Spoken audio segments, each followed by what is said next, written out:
আসসালামু আলাইকুম। আশা করি সবাই আল্লাহর মতো ভালো আছেন, আমিও ভালো আছি। আজকের ভিডিওটা হচ্ছে অনেক গুরুত্বপূর্ণ একটা ভিডিও। এই ভিডিওটা হচ্ছে যারা হচ্ছে স্টুডেন্টস হিসেবে নেদারল্যান্ডসে আছেন বা স্টুডেন্ট হিসেবে আসতে চাইতেছেন, এটা তাদের জন্য। এটা খুবই বেদনাদায়ক একটা নিউজ, যেটা নেদারল্যান্ড গভর্নমেন্ট ডিসিশন নিছে। সেটা হচ্ছে স্টুডেন্টসরা আর ফ্রিল্যান্সিংয়ে কাজ করতে পারবে না। তো ফ্রিল্যান্সিং মানে কি? সেটা হচ্ছে আপনি যখন যেখান থেকে আমাদের এখানে অ্যাপ আছে, ওই অ্যাপে অনেক জব থাকে। আপনি আপনার লিগ্যাল ডকুমেন্টস, যে ডকুমেন্টসটা দিয়ে আপনি নেদারল্যান্ডসে কাজ করতে পারবেন বা থাকার অনুমতি আছে, সেটা দিয়ে ভেরিফাই করলেই, আপনি কাজ সিলেক্ট করলেই কাজে যেতে পারলেন, তখন ওরা পে করে দেয়। সেটা হচ্ছে ফ্রিল্যান্সিং বা ফ্রিল্যান্সিং অ্যাপ। তো এই ফ্রিল্যান্সিং কন্ট্রাক্টটা, এটা হচ্ছে কোনো কন্ট্রাক্ট লাগে না এই জবে। ফার্স্ট অফ অল, এটা একবারে ইন্ডিপেন্ডেন্ট। তো গভর্নমেন্ট এটা ডিসিশন নিয়েছে হচ্ছে স্টুডেন্টদের জন্য বন্ধ। তো এটা হলে কি হবে?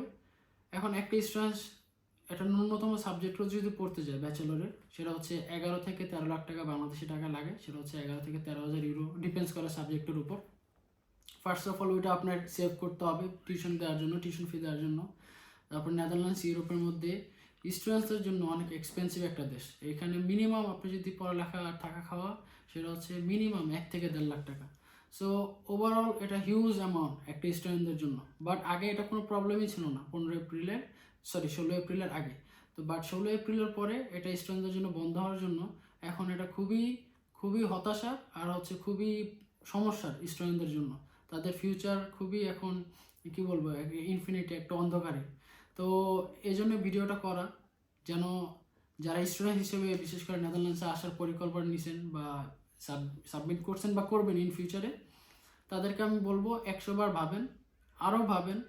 কারণ এখন যদি ওরকম চিন্তা ভাবনা করে আপনারা রাখেন যে আমি নেদারল্যান্ডসে আইসা নিজে ইনকাম করব, নিজে চলবো, তাহলে আপনার ভুল, এটা ইম্পসিবল। এখন যদি আপনার টাকা থাকে, no problem, you are welcome. টাকা থাকলে আসেন, ভালো দেশ, অনেক ডেভেলপড সিভিলাইজ কান্ট্রি, স্টাডি করেন। যদি টাকা না থাকে আর যদি ওই চিন্তা থাকে, তাহলে আইসেন না। তো এই ভিডিওটা এই জন্যই করা, কারণ এটা শুধু আমাদের জন্য, আমাদের মিনস যারা নন ইউরোপিয়ান কান্ট্রিজ, যারা ইউরোপের বাইরে, তাদের জন্য। তো আমি চাই না যেন আমার দেশের বা যারা নন ইউরোপিয়ান আছে ওরা আইসা এটা ফেস করে। অলরেডি অনেকে ডিপ্রেসড হয়ে গেছে যারা নতুন স্টুডেন্ট আসছে নেদারল্যান্ডসে।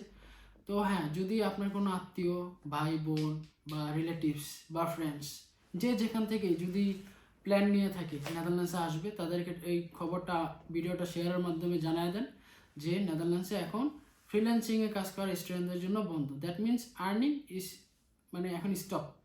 তো হ্যাঁ, এটাই এই জন্য ভিডিওটা করা। তো সবাই ভালো থাকবেন, আর অবশ্যই ভিডিওটা শেয়ার করবেন যারা নেদারল্যান্ডসে স্টাডি করার জন্য আসছেন। আসসালামু আলাইকুম, দেখা হবে পরের ভিডিওতে।